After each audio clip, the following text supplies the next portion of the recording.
Most traditional textile and manufacturing entrepreneurs fall into the same deadly trap. They operate at the very bottom of the value chain. They buy raw seed cotton from local brokers, perform basic spinning, and sell generic unbranded yarn to local distributors. Then raw cotton costs fluctuate, large trading networks control the market, and margins get squeezed. In commodity manufacturing, you are always one price war away from bankruptcy. So the real question is, how do you permanently break out of this low margin cycle? You stop competing on raw volume and start engineering advanced value addition. This is the operational example of Nitin Spinners Limited. An Indian yarn factory from Rajasthan re-engineered its manufacturing footprint, doubled down on finished fabric capacity, and built a roadmap toward a 4,500 crore rupees peak revenue scale. To understand the strategy, we start in 1992, when late Shri R.L. Nolkha, with his sons Shri Dinesh Nolkha and Shri Nitin Nolkha, established Nitin Spinners in Bhilwara, Rajasthan. Shri Dinesh Nolkha focused on corporate financial scaling, while Shri Nitin Nolkha took charge of the shop floor, mastering plant automation, zero contamination sorting, and technical asset run rates. The company began with a modest manufacturing setup, entry-level spinning, thin margins, and a structural bottleneck of selling generic open-end cotton yarn in a crowded domestic market. The founders saw a gap. Local markets were crowded with cheap and inconsistent yarn, while premium international weaving mills wanted uniform, zero-defect specialized yarn and processed fabric. Instead of remaining a small local yarn seller, Nitin Spinners started moving up the value chain through vertical integration, advanced ring spinning, automated knitting, and large-scale weaving. Now look at the financial proof. In FY 2020, the value-added fabric engine helped the business cross 1,438 crore rupees in revenue. By FY 2025, revenue reached an all-time record of 3,305.65 crore rupees, driven by global demand for premium, zero-contamination combed yarns. The next move is even more important, a major expansion aimed at adding 1,000 crore rupees in new revenues and lifting peak capacity toward 4,500 crore rupees. Historically, only 20% of yarn was converted into finished fabric. Post-expansion, internal consumption is expected to rise above 30%, expanding core EBITDA margins by 100 to 150 basis points. For SMBs, the message is clear. True scale is not just about making more raw material. It is about capturing the highest value layer of the product chain. We will now explore the key challenges Nitin Spinners overcame to scale its business. Problem 1. The low-margin commodity trap. If you only spin basic yarn, buyers will squeeze your margins to zero.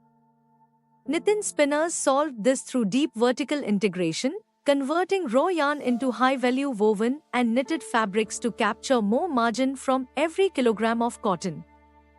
Problem 2. Volatile energy overheads. Textile manufacturing is power-intensive, and rising state electricity tariffs can wipe out profits. Nitin Spinners invested in captive green energy and extensive solar infrastructure to lower utility costs and protect production from external power interruptions. Problem 3. Commoditized price wars.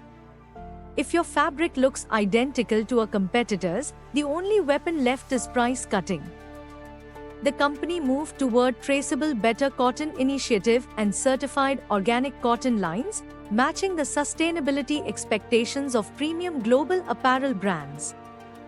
Problem 4. Internal logistics leaks. Moving yarn between separate units adds freight cost, handling damage, and delays. By anchoring over 30% of expanded yarn production for captive in-house fabric manufacturing, Nitin Spinners kept more value under one integrated roof. Problem 5. The trust deficit in global exports. Premium international buyers require quality consistency, contamination control, and confidence in delivery.